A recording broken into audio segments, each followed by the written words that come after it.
English saying about idle hands? Anybody knows the English saying? It goes along the lines that, you know the saying, my friend, it's my time to speak now. I'll let you speak just now, okay? Along the lines of idle hands or idleness brings about the works of shaitan. You're sitting at home, you don't have any timetable, you've prayed your Isha, you've had your dinner,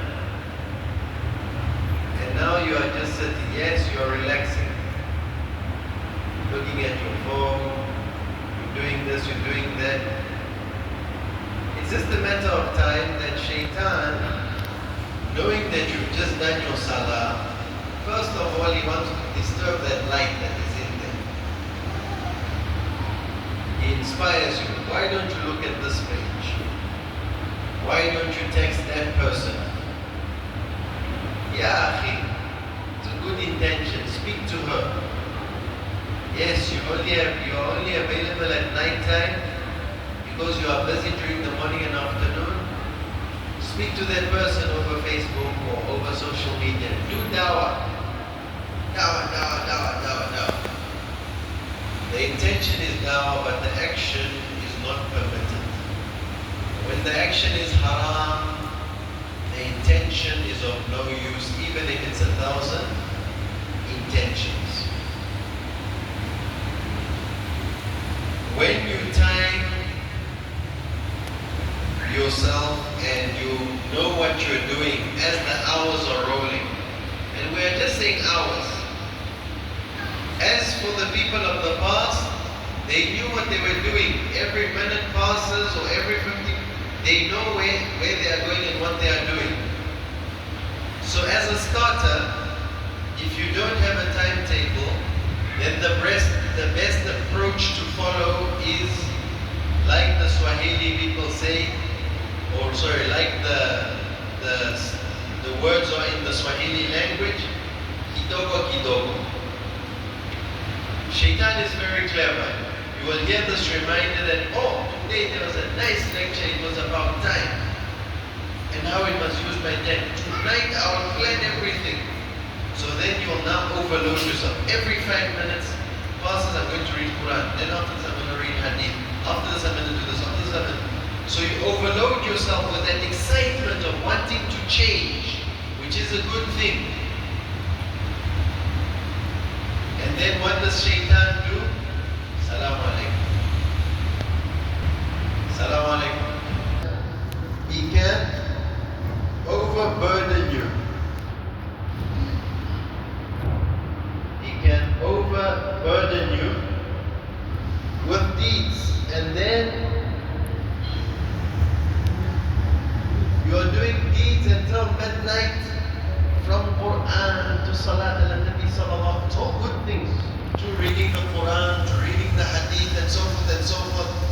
Remember, you've been doing nothing for many years, and you heard a lecture today about time, that you must have a nice time management program, and then you forgot that things are by kidogo kidogo.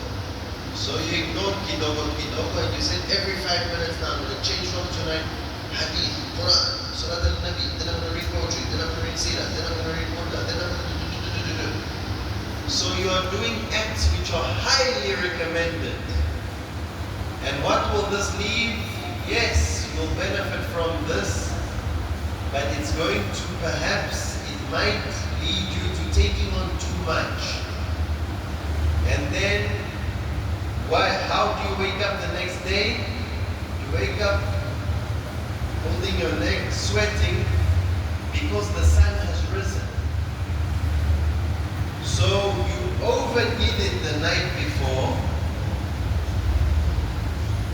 doing highly recommended deeds, not knowing that shaitan, knowing that you now turn towards goodness, wants to overload you with deeds. He gives you a very heavy, he inspires you to carry a heavy load. You go to sleep exhausted, and then not only do you miss night prayer, not only do you miss Fajr, not only do you miss many things there, the sun wakes you up. So it's highly recommended that when you do hear this reminder about managing your time, that you avoid the two extremes. One extreme is to now be very particular about every minute. I'm going to do this, I'm going to do this minute. The other extreme is to think to yourself, what's the big deal? Share, talk. I don't need any of this. Allah knows my heart. Yes, Allah subhanahu wa ta'ala knows the state of your heart. And yes, actions are by the intention. But we have a Nabi. And he has a Sunnah sallallahu alayhi wa sallam. And if you do not follow his way, then you can't expect to be resurrected in his company. If you're going to follow the ways of the disbelievers, whether you say that I love so and so or not, because when you say with the tongue, as the Arabs say, that the tongue is only an expression from what's inside the heart.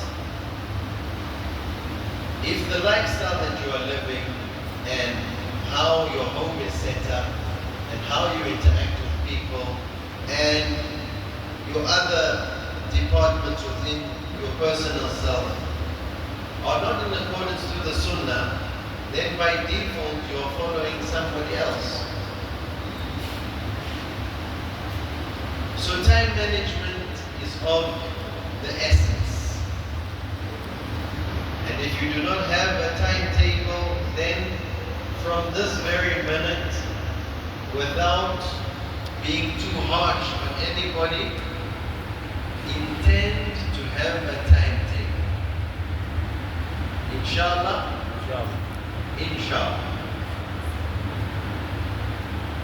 And then with that timetable, you put there morning, afternoon, evening. Then you track yourself from this hour to that hour, from this hour to that hour, from this hour to that hour. And when you then do track yourself, you see now, okay, this is my progress that I'm making. How can I increase? Because that's the religion. It's about increasing. Because if it was not about increasing, then there would be no Jannatul Firdaus. Everything would just be on one level of paradise, one level. What is your name, brother? Abdul.